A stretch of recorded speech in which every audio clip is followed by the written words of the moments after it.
There are 5 psychological techniques hidden inside 3 of the most dangerous books ever written. Not dangerous because they are violent, dangerous because they actually work. These techniques are used every single day by the most powerful negotiators, leaders, and strategists on the planet. Some use them to build empires. Others use them to defend against people who would manipulate them. And the uncomfortable truth is this: if you do not understand these tricks, you are almost certainly on the receiving end of them right now. Today, you learn all 5. The 3 books are these. First, The 48 Laws of Power by Robert Greene, a modern guide to influence based on 3,000 years of history. Second, How to Win Friends and Influence People by Dale Carnegie, the most successful book on human connection ever published. And third, The Art of War by Sun Tzu, a 2,500-year-old military manual that modern executives study more than any business textbook. These 3 books, when combined, create a complete system of human influence. Here are the 5 principles they agree on. Robert Greene calls it the law of saying less than necessary. Dale Carnegie understood it as the power of listening. Sun Tzu wrote, "Let your plans be dark and impenetrable as night." All 3 of them agree on one thing. The person who speaks least in a room is almost always the person with the most power. Here is why this works psychologically. When you are silent, other people fill the void. They reveal their intentions. They over-explain. They give you information they never planned to share. And the longer you stay quiet, the more uncomfortable they become, and the more they give away. Most people cannot tolerate silence. It feels like pressure, so they talk and talk and talk, trying to fill the space. But the person who can sit comfortably in silence communicates something profound without saying a word. They communicate that they are not anxious, that they are not eager for approval, that they are evaluating, and that makes everyone around them pay closer attention. Try this in your next meeting or conversation. When someone finishes speaking, do not respond immediately. Hold for 3 full seconds. You will be stunned by what happens next. Either they will keep talking and reveal more, or the entire room will unconsciously register you as the most confident person present. Silence is not the absence of power. It is the highest expression of it. Dale Carnegie discovered something in the 1930s that neuroscience would not confirm until the 21st century. He found that people do not trust you because of what you say. They trust you because of how you make them feel. Specifically, they trust you when they feel that you are like them. Carnegie's advice was deceptively simple. Be genuinely interested in other people. Use their name. Talk in terms of their interests. Make them feel important. But Robert Greene takes this further. He calls it the mirror effect. He argues that if you subtly reflect another person's behavior, language, and values back at them, they will feel an unconscious bond with you. Not because you are manipulating them, but because human beings are wired to trust people who feel familiar. This works in negotiation, in sales, in leadership, and even in personal relationships. Match someone's speaking pace. Use words they use. If they lean forward, you lean forward. If they speak softly, lower your voice. This is not mimicry. It is rapport, built on the deepest instincts of the human brain. Sun Tzu understood this too. He wrote that the supreme art of war is to subdue the enemy without fighting. You do not overpower people. You align with them first, and then guide them where you need them to go. This is the most powerful technique on this list, and most people have never heard of it. Frame control is the idea that every situation, every conversation, every negotiation has an invisible frame around it.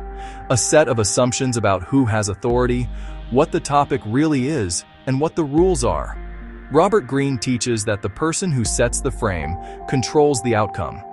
If you walk into a salary negotiation and the frame is, "I need this job," you have already lost. But if the frame is, "I am evaluating whether this company deserves my talent," the entire dynamic shifts. Sun Tzu expressed this as, "Appear where you are not expected." By choosing the terrain, the frame, of any engagement, you determine who fights on your terms. And Carnegie, though softer in his approach, taught the same principle. He said you cannot win an argument, but you can reframe it into a shared goal, and suddenly both parties cooperate. Here is how to use this. Before any important conversation, ask yourself, what frame is currently set? Who said it? Does it serve me? If it does not, change it. Ask a different question. Redirect the topic. Introduce a new perspective. The person who controls the frame controls the room, even if they never raise their voice. This one surprises people. All three books teach that generosity, used strategically, is one of the most powerful tools of influence. Carnegie wrote that the only way to get what you want is to make the other person want to give it to you. He argued that genuine appreciation and generosity create a debt of goodwill that is nearly impossible to resist. Greene describes a law he calls selective generosity. He argues that a well-timed gift, a strategic favor, or an unexpected act of kindness can do more to secure loyalty than any threat or demand. The gift disarms. It creates obligation. It puts you in a position of power because the other person now feels indebted, and most people cannot rest until they have repaid a debt. And Sun Tzu wrote, "Treat your soldiers as your own sons, and they will follow you into the deepest valley." He understood that an army that feels cared for will fight harder than an army that feels threatened. The application is straightforward. Before you ask for anything, give first. Give value, give attention, give credit, not as a manipulation tactic, but as a genuine investment in the relationship. When the time comes to ask for something in return, you will not need to persuade. The groundwork will already be laid.